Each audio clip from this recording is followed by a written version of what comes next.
Hello friends, good morning. मैं समीर फिर से आपको लर्निंग पाठशाला चैनल पे स्वागत है। आशा करते हैं कि जितने भी सारे मेरे वीडियोस बन रहे हैं वो सभी वीडियोस आप लोग देख रहे होंगे। तो आज हम आप लोगों को पढ़ाने वाले हैं हेल्पिंग वर्ब्स। ओके, क्योंकि बहुत सारे बच्चों ने ये बोला था कि सर हेल्पिंग वर्ब्स पढ़ाइए, और बहुत सारे ऐसे बच्चे हैं जिनको हेल्पिंग वर्ब्स पता नहीं है, उन्हें वर्ब्स क्या होता है। आप मेरे पिछला वीडियो को देख सकते हैं, उसमें आपको पता चल जाएगा, क्योंकि उसमें मैंने सब्जेक्ट, वर्ब, ऑब्जेक्ट ये तीनों को मैंने बताया है, और किस तरह से आप सब्जेक्ट, वर्ब और ऑब्जेक्ट को पहचान सकते हो इसका भी बहुत ही सरल तरीके से एकदम ट्रिक के माध्यम से बताया है। आप किसी भी सब्जेक्ट, वर्ब और ऑब्जेक्ट को पकड़ सकते हो। तो वर्ब तो आप लोगों को पता ही है ना। तो आज हम लोग सीखेंगे हेल्पिंग वर्ब्स। तो हेल्पिंग वर्ब्स किसे कहेंगे? ओके मेरे प्यारे बच्चों, तो हेल्पिंग वर्ब्स वो वर्ब्स होते हैं जो वर्ब्स को क्या करते हैं, पूरा कंप्लीट मीनिंग देते हैं। ओके, जैसे हम बोल सकते हैं helping verbs, these verbs help main verbs. Okay, ये जो सारे वर्ब्स हैं, है ना, ये क्या करते हैं, हमारे मेन वर्ब्स की मदद करते हैं। ओके, कैसे मदद करते हैं? Then complete the meaning. Okay मेरे प्यारे बच्चों, तो वर्ब्स, हेल्पिंग वर्ब्स किसे कहते हैं आपको ये समझ में आ गया। अब आप लोग ये जानिए कि हेल्पिंग वर्ब्स होते कितने हैं, है ना। तो हेल्पिंग वर्ब्स 23 होते हैं। ओके, अब बोलोगे कि सर 23 होते हैं, इसे याद कैसे करेंगे? तो सिंपल सा लैंग्वेज है, अल्फाबेट कितने सारे होते हैं? 26। अल्फाबेट 26 होते हैं ना, तो बस उसमें से 2 घटा दीजिएगा, हमारा हेल्पिंग वर्ब्स हो जाएगा। ओके, तो हेल्पिंग वर्ब्स वर्ब्स 23 होते हैं। ओके, तो होते कौन है? आप लोगों के लिए मैंने क्या किया है, सारे हेल्पिंग वर्ब्स को यहाँ पे नोट कर दिया है, ताकि किसी भी बच्चे को कोई प्रॉब्लम नहीं हो और आसानी से याद भी हो जाए। ओके मेरे प्यारे बच्चों, तो देखते हैं हेल्पिंग वर्ब्स तो 23 होते हैं। कौन कौन होते हैं? तो आज हम सिर्फ सीखेंगे कि 23 हेल्पिंग वर्ब्स होते हैं और उनके नाम सीखेंगे।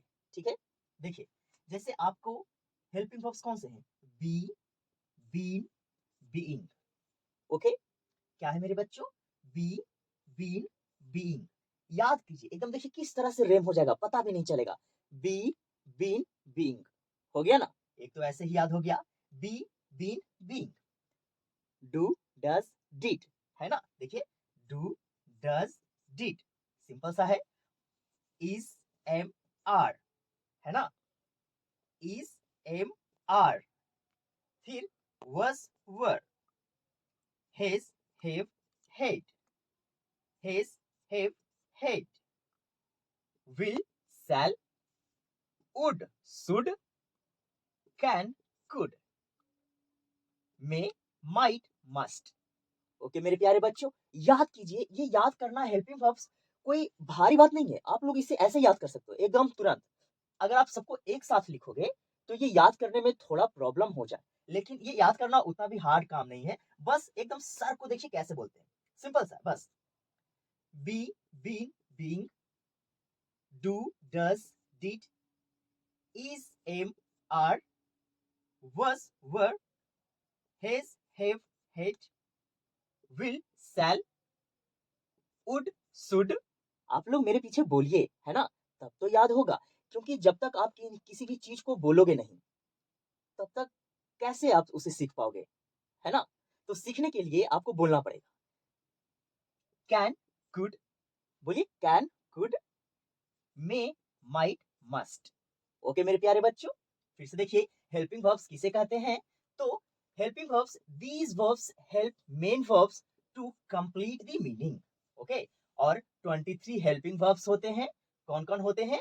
तो जैसे मैंने अभी बता दिया, be, been, being, do, does, did, is, am, are, was, were, has, have, had, will, shall, would, should, can, could, may, might, must.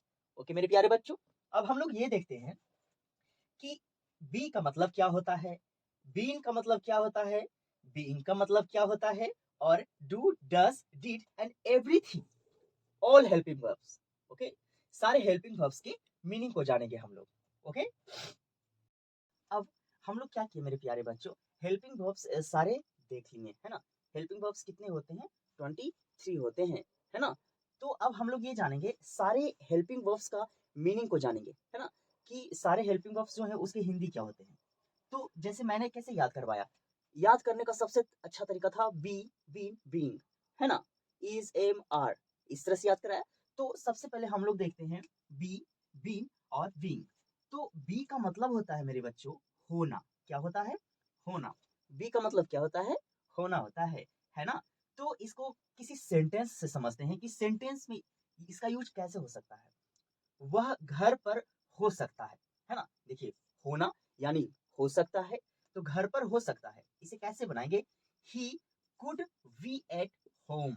Okay, be का मतलब होना होता है ना, तो बी का यूज किए, ही कुड बी एट होम। अब उसी तरह से कहता है बीन। ओके, तो बीन का मतलब क्या हो गया मेरे प्यारे बच्चों? गया है या रहा है ना। बीन को हिंदी में क्या बोलेंगे? गया है या रहा है। तो अब हम बीन को किसी सेंटेंस से समझते हैं। तो मैंने आप लोगों के लिए एक बहुत ही प्यारा सा सेंटेंस लिया है, जिसे क्या लिखे हैं मैंने? क्या लिखा है मैंने? उसका ट्रांसफर हो गया है। जैसे देखिए, हो गया है ना, या तो रहा है भी हो सकता है। He has been transferred. Okay, he has been transferred. अब बीइंग की बात करते हैं, तो बीइंग को हम लोग क्या बोलते हैं? काम हुए जा रहा है। ओके, जैसे क्या कोई काम हो रहा है ना, काम हुए जा रहा है, हुए जा रहा है, तो बीइंग को हम लोग काम हुए जा रहा है कहेंगे। और इसे अगर हम लोग एक सेंटेंस से समझते हैं, वह जिद्दी हुए जा रहा है ना, वह जिद्दी हुए जा रहा है। आप लोग जिद्दी होते हो ना, तो कहता है वह जिद्दी हुए जा रहा है। तो इसे कैसे बनाएंगे? He is being stubborn. Okay, और आप लोग कमेंट में एक ट्रांसलेशन दे रहे हैं, इसका बनाइएगा, वह गाड़ी धोए जा रहा है। ओके, इसका ट्रांसलेशन आप लोग कमेंट में बताइए कि वह गाड़ी धोए जा रहा है का ट्रांसलेशन क्या होगा, है ना, ताकि मुझे भी तो पता चले कि हम जो पढ़ा रहे हैं वो क्या मेरे बच्चों को समझ में आ रहा है या नहीं। ओके, क्योंकि देखिए, जब जिसे मैं पढ़ा रहा हूँ वो लोग समझेंगे ही नहीं तो मुझे पढ़ाने से फायदा क्या होगा, है ना। हम यहाँ किस लिए पढ़ा रहे हैं? ताकि या हमारे इंडिया में ऐसे भी बहुत सारे बच्चे हैं जो ट्यूशन नहीं जा पाते हैं, तो आप लोग फ्री यूट्यूब से पढ़ सकते हो, है ना। कोई फी, कोई कॉस्ट नहीं, बस सिंपल से एकदम सर का वीडियो देखते रहिए और इंग्लिश सीखते रहिए, है ना। तो गाड़ी धोए जा रहा है, तो मन लगाकर पढ़िए, मेहनत कीजिए। ओके सर, चलिए अब हम लोग क्या देखते हैं, अब हम लोग सीखते हैं, अब हम लोग सीखेंगे क्या? डू, डज, डिड का यूज, है ना मेरे प्यारे बच्चों। तो देखिएगा, मैंने पहले बी, बीन और बीइंग बताया, और अब हम लोग सीखने जा रहे हैं डू, डज और डिड। ओके, तो देखिए, डू का मतलब भी क्या होता है? याद भी होते जा रहा है ना, याद भी करते जाना है, ताकि आप लोग सीखते भी जाएं, ठीक है। और हाँ, प्रैक्टिस जरूर कीजिए।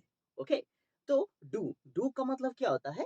करना। डू का मतलब करना होता है। जैसे मैंने एक सेंटेंस बनाया है आप लोगों के लिए, मैं गाना नहीं गाता।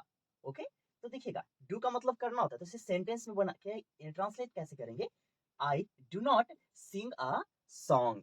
ओके, और सबसे इंपॉर्टेंट चीज बाबू, जैसे आप लोग देख रहे हो डू, तो किन्हीं किन्हीं बच्चों को ये प्रॉब्लम हो जाता है कि सर हम लोग डू किस में लगाएं, डज किस में लगाएं, डिड किस में लगाएं, है ना। तो देखिएगा, एकदम आसान से समझिएगा, जब कोई प्लूरल नाउन हो, क्या हो? प्लूरल नाउन हो, मतलब समझते हो ना, एक से अधिक, है ना, तो उसमें हम लोग क्या करेंगे? डू का प्रयोग करेंगे। चलिए मैं लिख ही देता हूं। जैसे क्या हो जाता है, जैसे आपका हो गया आई, वी, यू, दे, या कोई प्लूरल नाउन हो, क्या हो? प्लूरल नाउन, तो उसके साथ हम लोग क्या लगाएंगे? डू का प्रयोग करेंगे, है ना। आई, वी, यू, दे, या फिर प्लूरल नाउन हो तो डू का यूज करेंगे। जैसे देखिए, आई के साथ डू, वी के साथ डू, यू के साथ डू, दे के साथ डू, और या कोई प्लूरल हो यानी एक से अधिक हो तो उसके साथ भी क्या लगाएंगे? डू ही लगाएंगे, है ना। अब हम लोग जानते हैं डज, डज का मतलब भी करना होता है मेरे बच्चों। तो जैसे देखिए, डज किस में लगेगा? तो डज लगेगा ही, सी, इट या कोई नेम या सिंगुलर रहे, ठीक है, सिंगुलर या तो फिर कोई नेम भी रहे, okay, he see it name या तो फिर कोई सिंगुलर, तो उसमें क्या लगाएंगे, डज का यूज करेंगे, ओके। वह सेंटेंस से समझते हैं, वह केला नहीं खाता, तो क्या लगाएंगे, देखिए तो ही, और ही के साथ क्या लगता है, डज लगता है ना मेरे बच्चों। He does not eat a banana, okay, he does not eat a banana. Did, did का यूज हम लोग कहाँ करेंगे, डिड का यूज ऑल सब्जेक्ट में होता है, किसमें होता है, ऑल सब्जेक्ट में। और सब्जेक्ट किसे कहते हैं और सब्जेक्ट को कैसे पहचानते हैं, ये सारी ट्रिक्स को मैंने पिछले वीडियो में अपलोड करके रखा है ना, तो आप लोग जाइए और उसे देखकर समझ लीजिए, ओके। तो डिड का मतलब होता है किया था, है ना, किया था, और ये ऑल सब्जेक्ट के साथ लगेगा। जैसे उसने खत नहीं लिखा, ओके, तो इसको कैसे ट्रांसलेट करेंगे, he did not write a letter, he did not write a letter, okay मेरे प्यारे बच्चों। अब हम लोग सीखते हैं, हम लोग क्या करते हैं मेरे प्यारे बच्चों, was, were, is, am, are, ये सीखते हैं, ठीक है। तो was किस में लगेगा, was का मतलब होता है था, थी, और was का यूज हम लोग करते हैं he, she, it, या तो फिर कोई नेम हो या सिंगुलर नाउन हो, तो उसमें हम लोग क्या करते हैं, was का प्रयोग करते हैं। जैसे he was, she was, it was, या फिर कोई नेम हो जाए, है ना, राजू, शीला, निखिल, कुछ भी ले लो, और कोई सिंगुलर नाउन हो जाए, है ना। तो सेंटेंस से समझते हैं, बारिश हो रही थी, क्या हो रही थी, बारिश हो रही थी, है ना। तो इसको कैसे ट्रांसलेट करेंगे, इट वॉज रेनिंग, क्या बोलेंगे, इट वॉज रेनिंग, है ना। अब वर्ड देखिएगा, वर्ड किस में लगेगा, वी, यू, दे, या कोई प्लूरल के साथ वर्ड लगेगा। जैसे वर्ड मतलब होता क्या है, थे, तो ट्रांसलेट कैसे करेंगे, वे शोर कर रहे थे, है ना, they were making a noise, okay, they were making a noise। अब हम लोग सीखते हैं is, am, are। is का मतलब है होता है, और है किस में लगेगा मेरे प्यारे बच्चों, कोई he, she, it, name, या तो कोई सिंगुलर नाउन हो, तो उसमें हम लोग he is का प्रयोग करते हैं, क्या करते हैं, is का प्रयोग। जैसे he is, she is, it is, है ना, या तो फिर कोई नेम हो जाए या सिंगुलर हो जाए। अब हम लोग क्या करते हैं, एग्जाम्पल से समझते हैं, वह घर जा रही है ना, कौन घर जा रही है, वह घर जा रही है, तो क्या हो जाएगा, he is going home, okay, he is going home, वह घर जा रही है, ठीक है, नहीं ठीक है मेरे प्यारे बच्चों, देखिए रही है, तो जब किसी लड़की का बात हो, गर्ल्स का बात हो, तो गर्ल्स में हम लोग ही का यूज करते हैं या सी का यूज करते हैं, सी का करते हैं ना, तो आप लोग कैसे ठीक बोल रहे थे, ही का यूज कैसे होगा, सी होगा ना, सी इज गोइंग होम, वह घर जा रही है, और अगर रहता वह घर जा रहा है, तो ही इज गोइंग होम लिख सकते थे, है ना।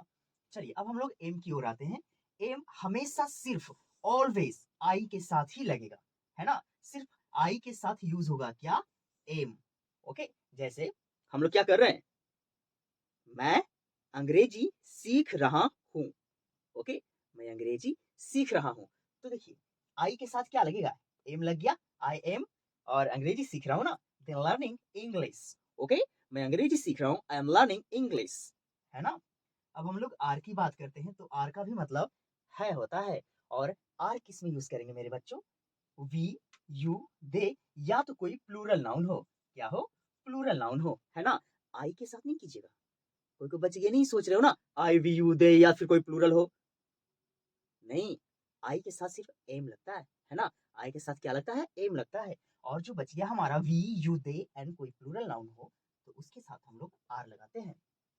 अब जैसे एग्जांपल से समझते हैं, बच्चे लूडो खेल रहे हैं, है ना, बच्चे क्या कर रहे हैं, लूडो खेल रहे हैं ना, तो आप कुछ भी ले सकते हो, क्रिकेट भी खेल रहे हैं, बॉयज को तो क्रिकेट ज्यादा पसंद है ना, तो बच्चे लूडो खेल रहे हैं, the children are playing ludo, okay, the children are playing ludo, हो गया मेरे प्यारे बच्चों।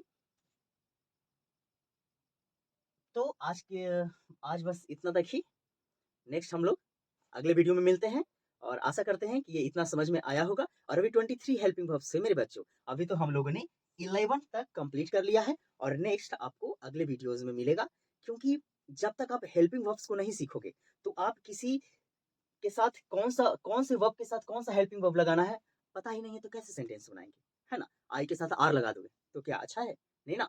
तो यूज़ बहुत ज़रूरी है। तो सारे हेल्पिंग वर्ब्स को पहले सीखिए, उसके बाद धीरे-धीरे करके हम लोग सारे बच्चे इंग्लिश बोलना स्टार्ट कर देंगे, है ना? और अगर चैनल अच्छा लगा हो, तो पता है ना क्या करना है? तो सब मिलकर सपोर्ट कीजिए। जय हिंद, जय भारत।